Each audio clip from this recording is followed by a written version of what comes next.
But, well, Hare Krishna, dear devotees, please accept our humble obeisances. All glories to David Guru Srila Prabhupada. All glories to our revered speaker for today, May Grace Malati Devi. And all glories to the assembled Vaishnava devotees. Devotees, we thank you for being here. There isn't many devotees here at the moment, but we believe many devotees will join shortly.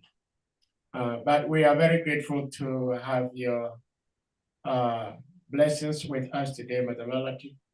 And personally, I would like to say thank you so much for gracing His Holiness Bhaktivinoda Swami Maharaj's appearance celebration online last week, thereabout.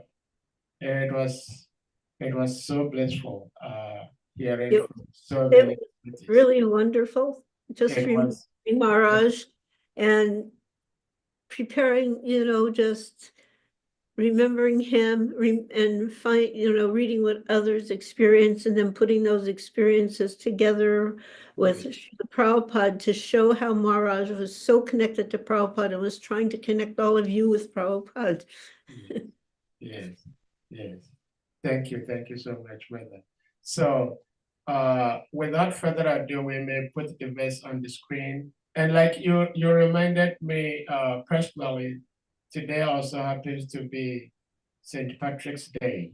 Yeah, it is, isn't it? So it's very anyway, whatever. Yeah. So Hare Krishna. So we're going to put the verse on the screen and you take it over. Okay.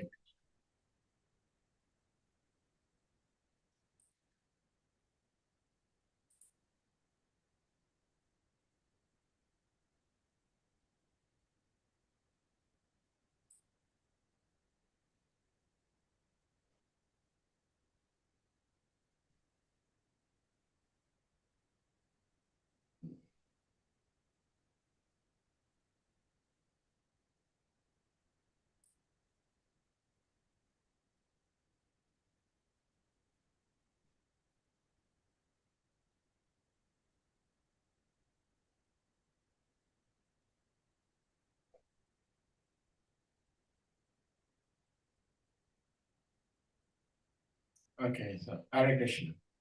Okay. Thank you. Om Namo Bhagavate Vasudevaya. Om Namo Bhagavate Vasudevaya. Om Namo Bhagavate Vasudevaya. Srimad Bhagavatam 3:6-39. Ato Bhagavato Maya Mayinam Api Mohini Yat Swayam Tatma Varmatma Naveda Kim Utapare.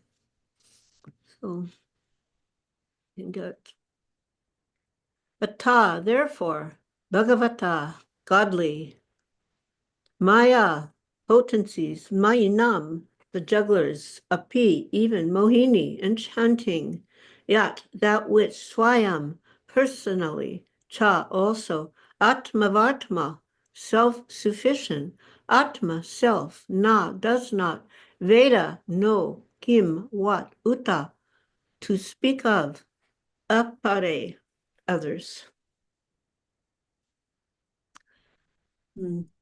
Translation by His Divine Grace, Srila Prabhupada. The wonderful potency of the Supreme Personality of Godhead is bewildering, even to the jugglers. That potency is unknown, even to the self-sufficient Lord. So it is certainly unknown to others. The froggish philosophers and mundane wranglers in science and mathematical calculation may not believe in the inconceivable potency of the Supreme Personality of Godhead, but they are sometimes puzzled by the wonderful jugglery of man and nature. Such jugglers and magicians of the mundane world are actually puzzled by the jugglery of the Lord in his transcendental activities. But they try to adjust their bewilderment by saying, that it is all mythology. You know, if you look up a lot of things, if you go on the internet, like maybe there's something related to Krishna consciousness or the Vedas, whatever. So you go into the, you put it into Google and it comes out. And one of the first things it'll go, mythology, poor people. So, so that's people trying to adjust their bewilderment by saying, oh, I don't understand it, it's mythology. There is, however, nothing impossible or mythological in the supreme omnipotent person. The most wonderful puzzle for the mundane wranglers is that while they remain calculating the length and breadth of the unlimited potency of the supreme person, his faithful devotees are set free from the bondage of material engagement simply by appreciating the wonderful jugglery of the supreme in the practical field. Just like when Krishna would come home at the end of the day with his cowherd friends, and perhaps they had encountered some grotesque, huge demon, and they would go, Ma, Krishna killed this demon, and the demon was so big, and, like Mother Yasoda couldn't comprehend. No. But the cowherd boys, oh, they just simply love Krishna. So whatever they say, oh, it's just wonderful. So, for them, they see that this is Krishna. It's you don't have to understand or not. This is Krishna. So where did I leave off? Yeah, so the faithful devotees, they appreciate the jugglery of the supreme. They're not challenging it. And the devotees of the Lord see the wonderful dexterity in everything with which they come into contact in all circumstances, eating, sleeping, working, etc.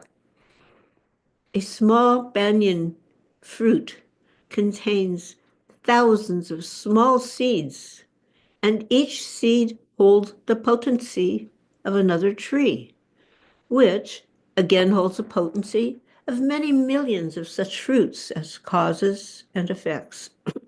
So the trees and seeds engage the devotees in meditation about the activities of the Lord, while the mundane regulars waste time in dry speculation and mental concoction, which are fruitless in both this life and the next. In spite of their pride in speculation, they can never appreciate the simple activities of the banyan tree's potency, just like they cannot understand the wondrous activities of Krishna. Such speculators are poor souls destined to remain in matter perpetually. Om Gyan Dhamarandasya Janana Sakalaya Chakchum Militam Yena Tasmai Sri Gurave Namaha Namo Vishnu Padaya Krishna Prasaya Bhutale Sri Mate Bhaktivedanta Swami Niti Namane Namaste Saraswati Deve Gauravani Pracharine Nirvishesha Shunyavadi Paskachyure Satarane Sri Krishna Chaitanya Prabhu Nityananda Sri Advaita Gadadhar Srivasadi Gaur Bhakta Hare Krishna, Krishna Krishna, Hare Hare, Hare Rama, Rama Rama, Hare Hare. Vanchakalpatarubhyascha, Kripasindubhaevyacha, Patitanam Pavanevambhyo, Vaishnavebhyo Namo Namaha. So this particular section of Bhagavatam can definitely be bewildering for what Prabhupada describes the mundane wranglers. It means the faithless persons, describing an extraordinary manifestation of the Lord. And then describing each portion of the manifestation in such a way that even for people like ourselves, we can become bewildered. Like, it's not that we're thinking, how can this be, in a way that we don't want to believe it? We believe it, but like, how is it? How is that possible? So extraordinary. On the 17th verse, it's a good reminder so it's talking when the ears of the gigantiform became manifest, all the controlling deities of the directions entered into them with the hearing principle. The part here important, by which all living entities hear and take advantage of sound. So in the purport, Prabhupada gave a very important instruction that the ear is the most important instrument of the body of the living entity. Sound is the most important medium for carrying the message of distant and unknown things. And the perfection of all sound or knowledge enters through the ear and makes one's life perfect. The entire Vedic system of knowledge is received by oral reception only, and thus it is the most important source of knowledge. Sometimes, we can't even see our ears unless we look into the mirror, right? But they're the most important feature for us. And there was one god sister of mine, now departed, bless her soul, and Suniti Devi Dasi, who was actually from Mathura. I met the devotees ultimately in America, in Gainesville. And what was actually, maybe it wasn't Gainesville, it was up in New York at the time. Anyway, immaterial point. She was married. She meets the devotees, and she's, even though just because you're from Mathura doesn't mean you're going to know and understand everything, right? Like, we may be from so many places, but do we know everything about that place? So she meets the devotees, and she starts hearing from the devotees, and she starts realizing, first of all, her good fortune having been born and brought up in Mathura, but at the same time not having become connected with Krishna. So she's very much intrigued. And on the other hand, her husband was not. So he was allowing her to come and visit, and he would also sometimes come, but he wasn't interested. And it got to the point where devotees were saying, maybe you should just leave this guy, because he was kind of interfering. But that wasn't Prabhupada's mood, that, to break up marriages, especially, between Indians, that would look really bad. And she was asking Prabhupada what to do, like he would smoke. Like one time he was there during the darshan, and then he suddenly left, and Prabhupada said, oh, where did he go? Satru said, I think he went out to have a cigarette, so his priorities were definitely not in line with becoming more connected to Krishna. So, she's saying, what should I do, because he's saying, don't leave him, and Prabhupada says, you see the ear? You can't even see the ear unless you look in the mirror, but the ear is so important. And it's just a small part of the body. But if you tug on that ear, you can control the head over here, over here. So he said, similarly, you have to learn how to, behave and speak in such a way that you can actually control your husband, not for mundane purposes. As it turned out, this person was just not, in this life anyway, meant to come into Krishna consciousness. And so she finally wrote again, and she writes this letter, like, it was kind of like, it reminded me of Rukmini, like writing to Krishna, who she hadn't even seen. Of course, she had seen Prabhupada, but she goes, you are so merciful to all your other devotees, and all the other ladies, you let them come and live in the temple, but you won't let me come, what am I supposed to do? And finally he agreed, okay, you come to the temple, but, eventually you have to, you have to get remarried. You can't be without a husband.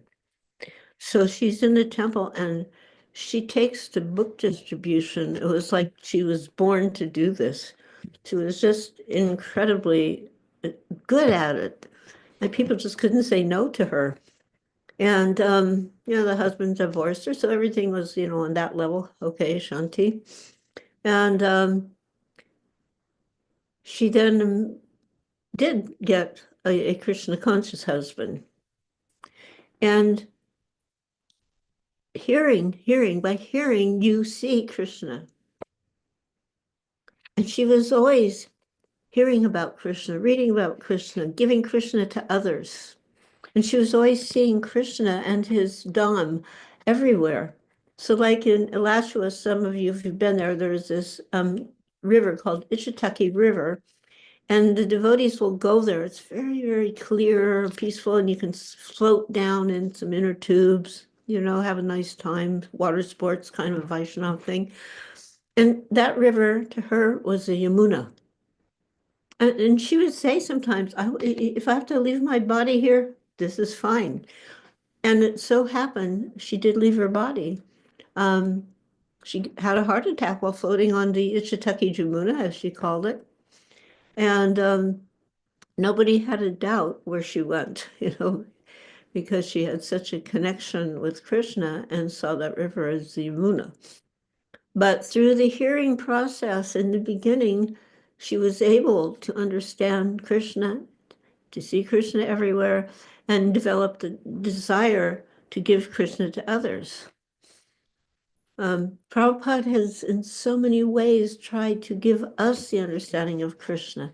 So we can read these very incredible descriptions of the universal form and, try to think we can see through our eyes. But what can our eyes see? Because even Arjuna, he was given I will give you the eyes by which you can see, because he said to Krishna, I want to see that form of yours.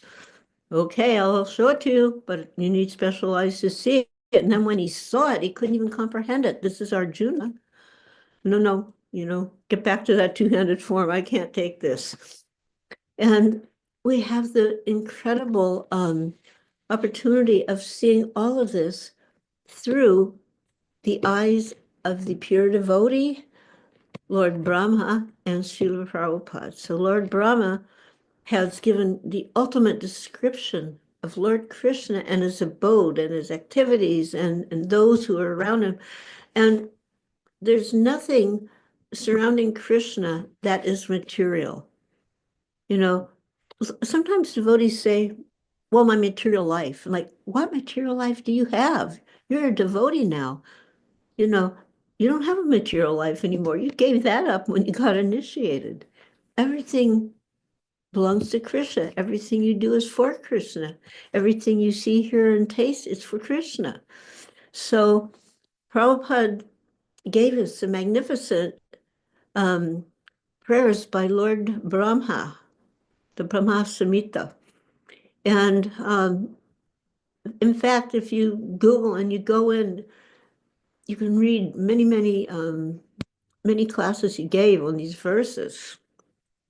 And he started with, the 29th one. I mean, the Brahma Samhita has 51 remaining verses, but originally there was, I think, over 100. So 51 remain, and those 51 were found by Lord Chaitanya in a temple in South India. And he was so struck by this that he had a copy made, and in those days that meant writing on a leaf, right? Etching it into a leaf with a stylus. A stylus is like a little pointy wooden object, like a pencil without lead, and etching into the leaf. So he had a copy made. And then when he came back to Jagannath Puri, where he was living at the time, and then he calls his most intimate associates like Sarup Damodar and others, and he starts to read this. Everybody wanted their copy. So then they started making copies, and then others would hear. And, it was a revolution, a revolution in hearing, seeing through hearing, and through these, books that they didn't have a printing press. They were having them etched on leaves. So Actually, it was Srila Bhakti Siddhanta who first published the Brahma Samhita in the West. And when the devotees, Prabhupada's disciples, wanted to print that book, Srila Prabhupada said, only there is one condition, and you cannot change even one word of what my Guru Maharaj has written, which should actually stick in our hearts. So, I mean, Srila Bhakti Siddhanta had very high level English. I remember that one of my godbrothers, I'm sure many of you know him, Ramapad Swami, he was telling how the first book he got, some devotee on the street gives him a Brahma Samhita. And he goes home and he opens the book and he said the English was so high and he had to get a dictionary. So on one hand, he's reading Brahma Samhita, and the next hand, he's got the dictionary, like having to simultaneously read like that. But through reading this book, he became completely convinced about the existence of Lord Krishna as the Supreme Personality of Godhead, just as Srila Bhaktivinoda Thakur became convinced about the divinity of Lord Chaitanya Mahaprabhu as Krishna himself through reading and studying Chaitanya Charitamrita. So in the 29th verse is Shintamani Prakara Sadmana Sukapa Vriksha Laksariteshi Surabi Abhipalyantam Lakshmi Sahasara Sata Sambrama Sevyamanam Govindam Adipurusham Tamahang Bhajami. So I worship Govinda, the primeval Lord, who is the cause of all causes. He is the Shintamani Dham. So Shintamani Dham means that place that is not made of earth and stone, but they're made of touchstone. So this touchstone can turn iron into gold. So the Lord's abode is made of touchstone, of Shintamani. And there are houses, just like we have houses. They're made of bricks or whatever nowadays. But in the transcendental world, the houses are made of the Shintamani stone, touchstone. And there's also trees. It's Kalpavriksha trees, but those trees, they're not like the trees that we can experience. These Kalpavriksha, here, if we have a tree, you can get one kind of fruit, one kind of nut. But from the Kalpavriksha tree, you can ask anything and you'll get it, because these trees, they're all spiritual. That's the difference between matter and spirit. And such kind of trees, there's not just one or two, the entire universe, spiritual universe, it's covered by these Kalpavriksha trees, And then, Laksa Shishretu Surabi Rabi Palyantam. So another aspect of the Lord, he's fond of cow herding. Now just imagine, we're talking about the Supreme Personality of Godhead, and he's a little cowherd boy with a peacock feather and a little stick, and he's chasing the cows and running here and there in the bushes. Fond of herding. And all the cows are surabis. So just like you have the Kalpavriksha trees, you got the surabi cows, which means they never run out of milk. That's a surabi abhipalyantam. You can never not have milk as long as you have a surabi cow. So the Lord is always surrounded, Lakshmi Sahasarasatasam Brahma Sevyamanam, always surrounded by the goddesses of fortune. And not one or two, but hundreds and thousands of goddesses of fortune. And they're always serving the Lord. And they're blissfully serving the Lord. And in this way, eternally, blissfully, the Lord is staying in his abode, this Shintamani Dham. So man, us, we're made after God. The Christians also, they agree, man is made in the image of God. But we are imitation of Krishna. Krishna is not an imitation of us. Like the atheists think, they have painted a form of God according to one's own features of the body. That's called anthropomorphism. But that's not the fact. In this material world, we're getting different types of bodies, 8,400,000 bodies. I mean, we're having enough trouble with just one body, what we're currently inhabiting, but little reminder, there are 8,400,000 other bodies, and we've come through quite a number of them, like just to get this rare human life. So when we get this human form of body, it's just an imitation of Krishna's body. Krishna has two hands, we have two hands. Krishna has two legs, we have two legs. But the difference between our bodies and Krishna's body is stated in the verse, Agni Yasasavandriya Vrittimanti. This, our hands, and we can catch something, but we can't walk with, well, you can walk for a few little steps on your hands, but Krishna can walk all over with his hands if he wants. With our legs, we can simply walk. But if we have to catch something, we're likely not able to do that. But Krishna can also catch with his legs. And with our eyes, we can see. We can't eat with our eyes, but Krishna can see with his eyes and also eat. And he can hear also. That's the explanation. Agni Yasasakalayandriya Vritti. Each and every limb has got the function of the other limbs. This is called absolute. Krishna is not dependent, just like we are dependent on ultimately the sunlight. We need light to see, otherwise, what do we see? It's all dark. Just like the Krishna, he can see no matter what because there's never any darkness in his abode. And if we lose our sight, we become very dependent, but we can't see. But Krishna can see with his hand, with his leg. Try to grasp that. We can say it, but try to grasp that. Krishna is absolute. I've told the story before how when we got Lord Jagannath, and then I was instructed that from now on, everything you make has to be offered to Lord Jagannath. And details were given. I had to get him a plate that no one else has eaten from, a goblet, 2 bowls, and a spoon. He said, better if it's silver. So yeah, I got silver plated.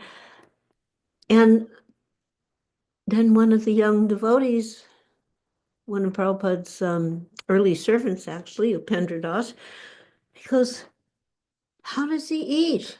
He's trying to wrap his head. Krishna's going to eat. We're going to put his food on a plate and he's going to eat. How does he do that? And Prabhupada looked at us, this was like in late February of 67. So we're, to use an American expression, we're still wet behind the ears. It means we were not at all in any level of advancement yet. And so he's looking at us and probably feeling a little amusement. How do you tell these kids that, So he just said, how does Krishna eat? That you cannot understand, but he can eat with his eyes. No, first, he can eat with his arms. He can eat with his knee. He can eat with his eyes. That you cannot understand. So, but that is absolute. That is Krishna. Everything is complete. This Purnamadaya. Purnam means complete. And then the question, the atheist may say, you offer foodstuffs. Where does Krishna eat? The food is still there. But they don't understand. Simply by seeing, Krishna can eat. I mean, we have somewhat of a hint. Like, if you're really hungry and you see some food, you kind of like feel some energy like food, but it'll never satisfy you because we cannot have the interchanging of our mundane senses. But because Krishna's complete, he eats again, and then he keeps things complete. This Purnasya Purnamadaya Purnam Evavasishyate, an invocation from the Sri Upanishad. He can take everything complete, still remains complete. It doesn't go down. Just like when we take food, when we take prasadam, we finish it. Krishna can eat. At the same time, things remain as it is. So otherwise, where's the difference between ourself and Krishna? And Prabhupada says, that is the difference. When Krishna says, Janma Karma Divyam from Gita 4:9, my appearance, my disappearance and activities, they're all transcendental. So then how is it transcendental? You know, because his body is different from us. And we're in his image, but not the same. The bodily limbs are different from us. The activities of the body, different from us. And because he's full with all potency, in spite of all these transcendental qualities, he can present himself as one of us. Just like the little cowherd boy. And those, Prabhupada said, those who are rascals, they think Krishna is like us. But when he presents himself as one of us by his omnipotency, then these fools are making, oh, he's just like us. Okay, you eat and leave the plate full. Krishna can do that. So this Savajanantimam Mudha, Bhagavad Gita, Mudha means fools, rascal people. When Prabhupada would talk about, the rascals, Mudhas, the fools, the rascals, hogs, dogs, camels, and asses, we would love it. That was so graphic. We would love it. But nowadays people are like, oh, better not say that. Don't say the truth. Somebody's going to get offended. But what's better to say the truth in such a way that people get the point? We are not Krishna. We are different from Krishna, even though we are having the same image, 2 arms, 2 legs, etc., etc. There's a difference. So Muda, rascals, foolish people, that's us. So this Param Bhavan Agyanata, that common person, they don't understand Krishna saying this, that they don't understand his transcendental nature. So the transcendental nature is this Angani Yasasakala Yandriya Vritivanti. And Lord Brahma, the first living creature in this universe, after his deep meditation and his realizations, he's offering prayer. So here comes some beautiful instructions from Prabhupada. Realization means you should write. He said, every one of you, what is your realization? And he's talking to us like, we're just like, we're still in the crib, basically speaking. But no, every one of you, you should write. Realizations means you should write. What is your realization? And then he said, what is this Back to Godhead for? In those days, the Back to Godhead magazine was just mimeograph papers that we would put together with, staples. We'd put all the pages in a line and pass it down, and the last person would staple it. But still, there it was, Back to Godhead with transcendental knowledge. So Prabhupada said, you should write your realization, whatever you've realized about Krishna. This is required. It's not passive. Always you should be active. And what is this activity? Activity of the soul. Whenever you find time, you write. Never mind 2 lines, 4 lines, but you write your realization. Shravanam Kirtan, writing or offering prayers, glories. Prabhupada said this is one of the functions of a Vaishnava. So you're hearing, we are hearing, but we also have to write. And write means smaranam, remembering what you've heard from your spiritual master, from the scripture, from the Shastra. The Shravanam Kirtanam Vishnu, about Vishnu, not something else. Prabhupada said, don't write any nonsense thing for any nonsense man. Write about Vishnu, Krishna. This is the cultivation of Krishna consciousness. So I want to, I've probably mentioned this a few times because this is a really profound instruction that came, that there was one godbrother, Vana Das, and prior to coming to Krishna consciousness, he was a published poet. So he was in New Vrindavan, and the head of New Vrindavan told him he should write a book, and then they'll put it together and give it to Prabhupada. So he did that, and here's the answer. And you can tell what Prabhupada thought of his book. It goes, please accept my blessing. I'm in due receipt of your letter dated May 12, 1975, and I have read the Shintamani poetry book. It is indirect, impersonal, and useless. Kind of a pretty clear statement on the value. It goes indirect, impersonal, and useless. Who will read these things? Krishna's name is only mentioned in 2 poems in the whole book. What is this? Nowadays, even devotees avoid sometimes saying Krishna, the divine, the shining self within. And Prabhupada's saying, what? Only 2 times mentioning Krishna's name and a whole, what is this? There are so many poems written by great acharyas. Why do you try to concoct something like this? It's not in our line.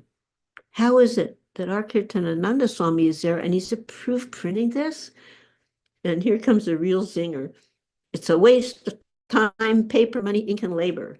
There's so much work to do for spreading this Krishna consciousness. Who will become attracted by such things as this? You should all spend more time reading my books very carefully and stop all this unnecessary manufacturing. And then, I hope this meets you in good health, your ever well wisher, A.C. Bhaktivedanta Swami. And then he's not finished. He goes, why is there no picture of Krishna on the cover? You see, nowadays there's all these, some little dots and little swirls. I don't want to name the places, but we've got centers in New York City and little dots, little swirls, like you're supposed to know that's Krishna. Why is there no picture of Krishna on the cover? If you have the desire to write poetry, and here comes a beautiful instruction, better if you read 1 chapter of Krishna book very carefully, then put it to poetry. But do not concoct anything. There's no need for that type of poetry. If you do this, I think it will be appreciated very nicely. So Prabhupada was so careful to keep us on track, and he wanted us on track so we could help others get on the track and stay on the track. So then, so he gives the instructions, and then he's like, I mentioned if you're hearing, you have to write also. And he goes, don't write nonsense things for any nonsense man. Write about Vishnu, write about Krishna. This is the cultivation of Krishna consciousness. Here, write, remember, try to understand. Don't be dull-headed. Be intelligent. Without being very intelligent, nobody can have full Krishna consciousness. It is for the most intelligent man. So that intelligence will come if we try to understand Krishna. And we have so many books. Always try to understand Krishna. And Prabhupada said, then you'll be liberated. So this Venam Kanvantam Maravindadavaya Taksham. So here's a description of Krishna. He is engaged in playing on the flute. It's not some artist's painting that Krishna is painted as a nice, beautiful young boy and he has a flute. This is a Vedic statement. Each and every form of Krishna, they're without any duality. Just like, and then he gives an example, just like I and my photograph, but this is Prabhupada saying, this is my expansion, means a photograph, that's my expansion. But it's not one, it's dual. Without service, with what service can you take from me, but you cannot take the service from a photograph. Therefore, it's not a dvaita. Therefore, it's dvaita, which means a duality. You may have millions of photographs, but each one of them, they're different. But Krishna, he has millions of forms and they're one. Always Krishna. That is the difference. This Advaitam Achittam Anadiyananda Rupam Madhyam Purana Purusham Navayovanam Cha. So this Achyutam means one who does not fall down because he has expanded into so many forms. So it means that Krishna's potency never decreases. We have the beautiful invocation of the Isopanishad, Purnasya Purnamadaya Purnameva Vasishate. So Krishna is Purna, means complete. And if you take complete Krishna from Krishna, still he's Krishna. But we can't understand in the materialistic condition. And he gives an example, like if I have 1 rupee or $1, and I take away or give away that $1, then it becomes 0. But Krishna is so complete, you can go on taking Krishna, Krishna, Krishna, Krishna, and still Krishna is complete. Advaitam Achyuta. Achyuta means he doesn't diminish, he doesn't fall. Krishna, he has multi-forms, and we also have forms. We are also forms of Krishna. This Vivinamsa. Vivinamsa means forms. There are these 2 categories of forms. So Krishna's form, Vishnu Tattva, and then our form, Jiva Tattva. So Vishnu Tattva, a Krishna person, and the Jiva Tattva is the separated personalities. And the Jivas, us, we're also Krishna's form, the Vivinamsa. But imagine the living entities, innumerable forms are there. That is conditioned living entities. And whatever we see in the material world is only a fragment part of all the living entities. And the major portion of all the living entities are in the spiritual world. So this is a very profound understanding. And even that we can't understand, it's like we're only a quarter of everything. The major portion, the 3/4 portion, just to give some dimension, that's the spiritual world. And in the spiritual world, those are the Nitya Mukta, means ever liberated. And in this material world, we're the Nitya Baddha, this ever conditioned. So Krishna has the Vishnu Tattva form, personal. And the Vishnu Tattva form means that one form is just as powerful as the other form. But in this Vivinamsa form, we're not as powerful as Krishna. But there are forms of Krishna that are as powerful as Krishna. But still, there's the original Krishna, the original Swayam. And, the classic example, you take a candle and you light another candle and another candle, another candle, and all the candles have the same power, although the original candle, the Adi, the first candle, is always there. So similarly, Krishna, Adi Purusham, the Supreme Personality, other forms are there, and they're all as good as Krishna. But the potency of the Supreme Personality of Godhead is so great that if another God has expanded, then both of them have the same potency. And this is just like a mind-boggling thing. How do you, even we can explain it. We use the words of the acharyas, but our brains are like, how is that even possible? But it is possible to be understood once we go through the process of purification. So the main qualification of a Brahmana is to be inclined, this is coming from this chapter that we've just been reading, is to be inclined to the Vedic wisdom.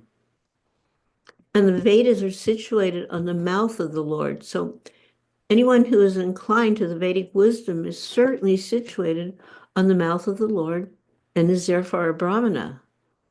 And then it's pointed out by Prabhupada, this inclination towards Vedic wisdom is not restricted to any particular caste or community.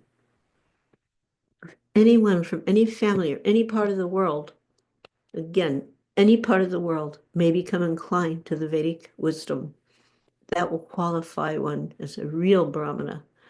And then, what is this real Brahmana? He's the natural teacher or the natural spiritual master. But unless one has Vedic knowledge, one cannot become a spiritual master. The perfect knowledge of the Veda is to know the Lord, the personality of Godhead. And that is the beginning and the end of Vedic knowledge, or Vedanta. And someone who is situated in the impersonal Brahman, so this impersonal Brahman, the effulgence that is surrounding the Supreme Lord, but they don't have information about the Supreme Personality of Godhead, even that person can become a Brahmana, but that person cannot become a guru. Because why? If one is not well versed in the science of Krishna, okay, you can become a teacher. you can become fit to become a teacher, but the qualification is being well versed in the science of Krishna. That is the qualification. And that means that all the intricacies of the science of Krishna are there and understood by such a Brahmana.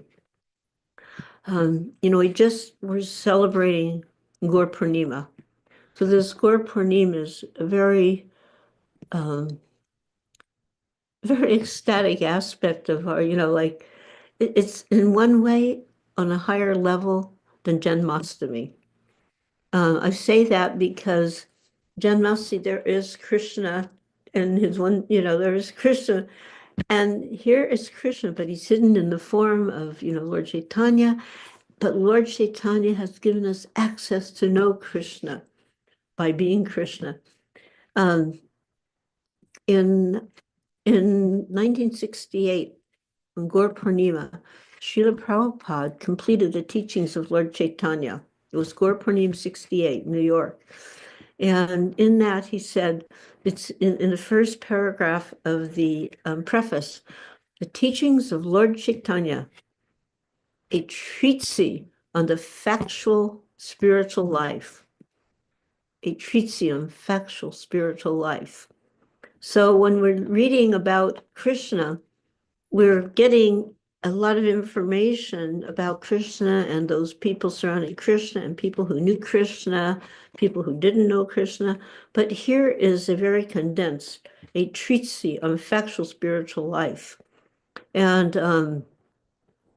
at that time, the headquarters for ISKCON was on 61 Second Avenue. And then he used this preface for the Chaitanya Charitamrita, which was written a few years later. And there he said there's no difference between the teachings of Lord Chaitanya printed here and the teachings of Lord Krishna in the Bhagavad Gita. The teachings of Lord Chaitanya. And here's a really very potent instruction and something to understand. The teachings of Lord Chaitanya is a practical demonstration of the teachings of Lord Krishna. In the Bhagavad Gita, the last word of the Lord is that everyone should surrender unto him, Lord Krishna, and he would take immediately charge as such a surrendered soul. Have no fear. And in the conclusion of the preface, Srila Prabhupada writes, one has to suffer or enjoy the fruits of one's activities. And nobody can check the laws of material nature which govern such things. So long as one is engaged in such activities, one is sure to be baffled, that means bewildered, in attempting to achieve the ultimate goal of life. And then he gives a very sincere, heartfelt, deep, I hope, therefore, most sincerely, that by understanding the teachings of Lord Chaitanya, human society will have a new light of spiritual life. A new light of spiritual life, opening the field of activities for the pure soul. So right there is the difference between the Mayavad and personals. They understand maybe soul, but they don't understand the field of activities for the pure soul. And Prabhupada is praying most sincerely that by understanding the teachings of Lord Chaitanya, human society will have a new light of spiritual life, opening the field of activities of the pure soul. And then he signs it, Om Tat Sat, A.C. Bhaktivedanta Swami, 14th of March, 1968, the birthday of Lord Chaitanya, Sri Sri Radhakrishna Temple, New York, New York. So after that, he commented, I'm not exactly releasing this book, but this book will release us from the repeated cycle of birth and death. So in order to really understand these incredible teachings that come to us through the Bhagavatam and some of the deeper, especially like this particular chapter, we're reading it, we're getting the words, we're trying to draw the picture in our mind. But if we can just understand that Krishna is a person And we're also persons, we're souls, but that's just not enough. I'm not the body, I'm spirit, soul. My spirit, soul, I have an innate, eternal connection with Lord Krishna, which means activities of service with the Supreme Lord. And that is the meaning of human life. That is the meaning of life, And Srila Prabhupada is trying to give us that ultimate goal of life. He's begging us to take it, begging us to take it. So, yeah, he was also speaking at, this is interesting, because I don't think there's anybody here that can say things are going really great right now out in the world. There are so many disturbances, even within our own temple, so many disturbances. And I was reading this, some conversation by Prabhupada, a little statement. He goes, a disordered society cannot satisfy either the members of the society or the Lord. Even if one is not a perfect Brahmana, Kshatriya, Vaishya, or Sudra, but you take to the service of Krishna, you can become a perfect human being simply by developing an attitude of service to the Supreme Lord.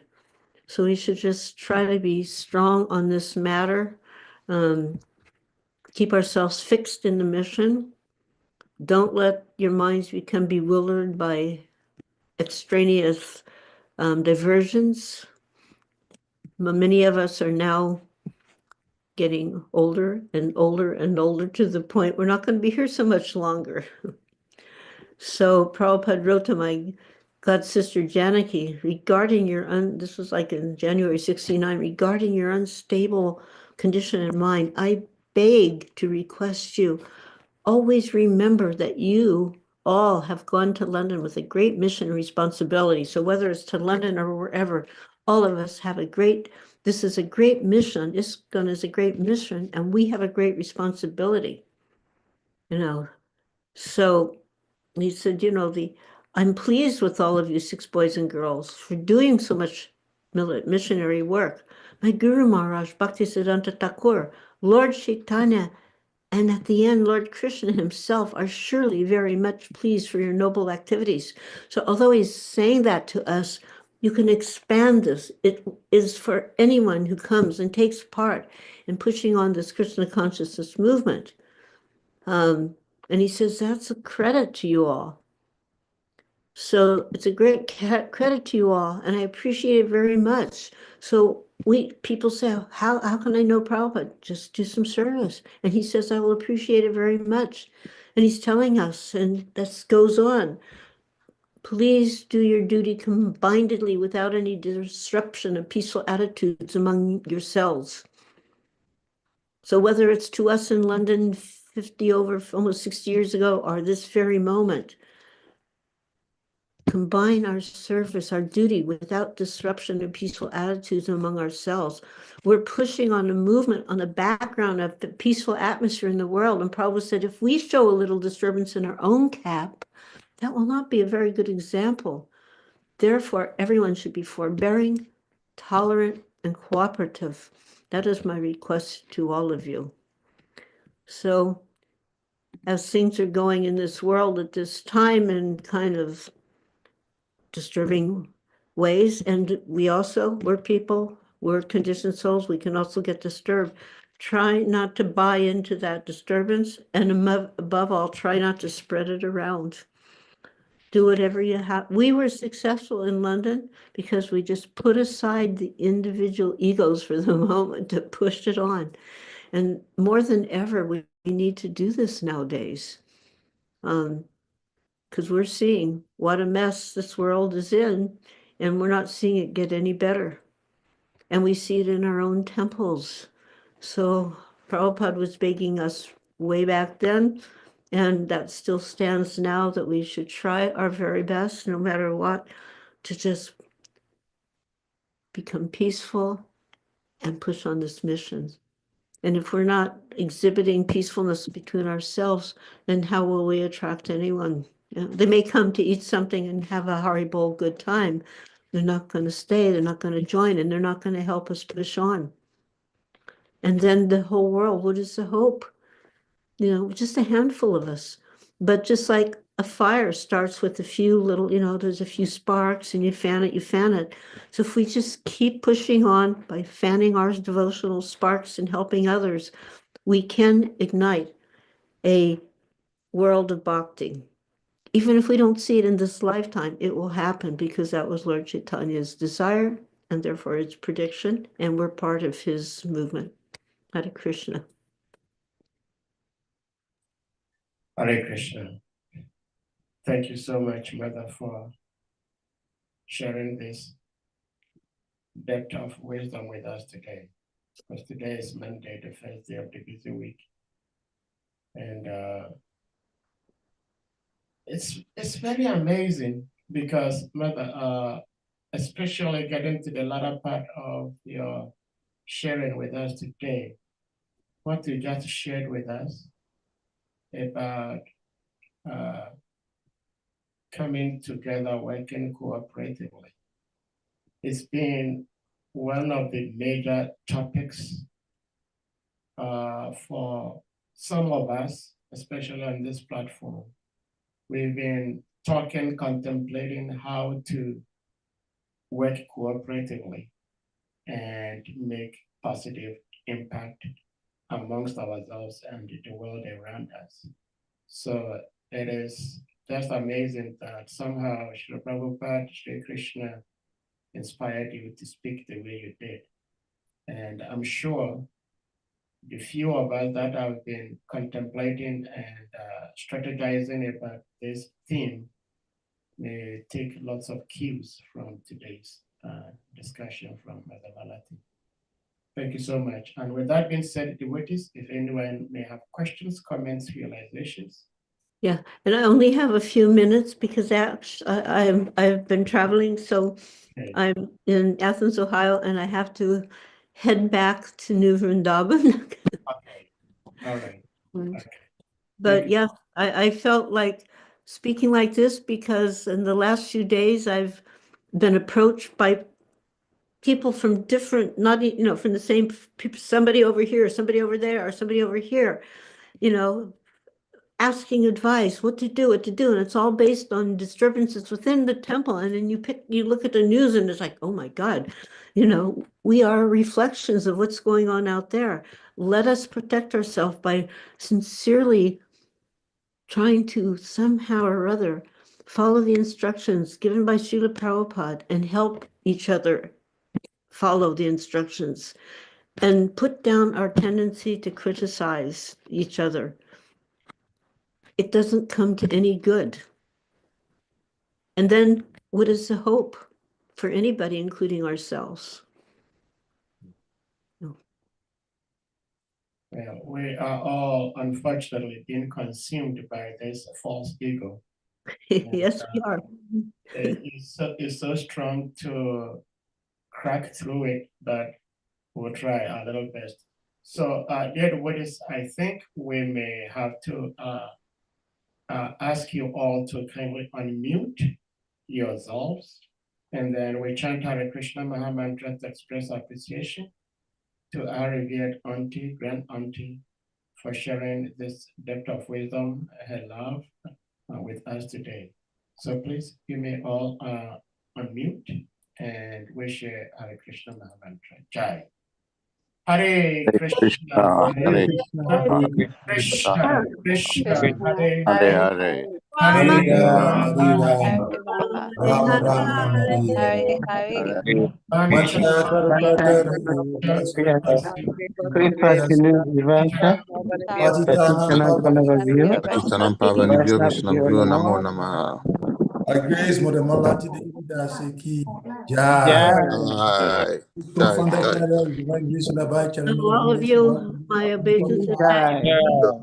I want to mention one thing. A very dear soul just departed, David Dossi from North Carolina.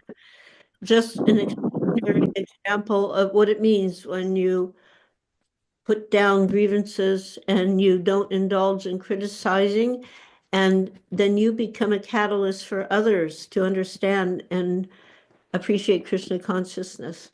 And we have Sati Devi Dasi with her dear husband here, and he's going through his cancer challenges. So also please remember them in your prayers. Yeah. Nobody said life will be easy. That's not our goal. You know, sometimes people go, it's so hard. It's so hard is not our mantra. Our mantra is Hare Krishna, Krishna Krishna, Hare Hare. Hare Ram, Ram Ram, Hare Hare. So I wish you all the best at all times, and I look forward to being with you again. Jai. Hare Krishna. Thank you so much, Mother.